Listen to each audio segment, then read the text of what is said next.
इसी बात पर आपसे चर्चा करूंगा कि विद्या और शिक्षा में क्या अंतर है। जो भी आदमी अलग सोचता है वो समाज की बनाई हुई लकीरों के बाहर खड़ा होता है, तो चूंकि वो बाहर खड़ा होता है तो उस लकीर के अंदर खड़ा हुआ समाज सदा उसे देखता है, ऐसा कैसे हो सकता है।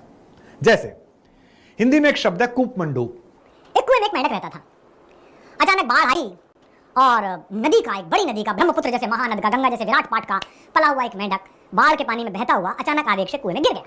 कुएं में गिरा तो कुएं के मेंढक ने पहली बार विचित्र कोई प्राणी देखा, दूसरे प्लेनेट से आया हुआ। उसने कहा कि अरे वाह, आप कहाँ से आए? तो उसने कहा मैं नदी से आया हूँ। वो सागर की तरफ जा रही थी, सागर नदी के मुहाने पर मैं था। तो उसने कहा सागर ये क्या होता है? बोले काफ़ी बड़ा पानी होता है। तो कुएं के मेंढक ने अपनी टांगें चढ़ाकर बताया कि इतना पानी होता है। तो सागर के मेंढक ने कहा नहीं बड़ा होता है। तो उसने थोड़ी छलांग मार के कहा कितना बड़ा होता है? बोले नहीं थोड़ा और बड़ा होता है। उसने एक लंबी छलांग मार के कहा फिर तो बहुत बड़ा होता है। बोले नहीं इससे बड़ा होता है। तो उसने कहा अच्छा कुएं जितना होता है? बोले नहीं कुएं से बड़ा होता है। कहा झूठ बोलते हो तुम, नंबर 1 के फ्रॉड हो तुम। कुएं से बड़ा कुछ होता ही नहीं। हमारे दादा यहीं पैदा हुए थे, यहीं हमारे बोबिया में बता के गए थे। उनके दादा हमारे सामने जिंदे थे, हमारे पिताजी भी ये बता रहे थे, क्योंकि उन्होंने कुएं से बाहर का पानी नहीं देखा था।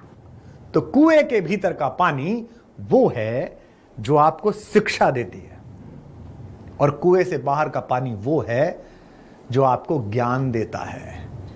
एजुकेशन के साथ साथ अगर आपने लर्निंग नहीं ली तो आप कुछ भी नहीं जान सकते।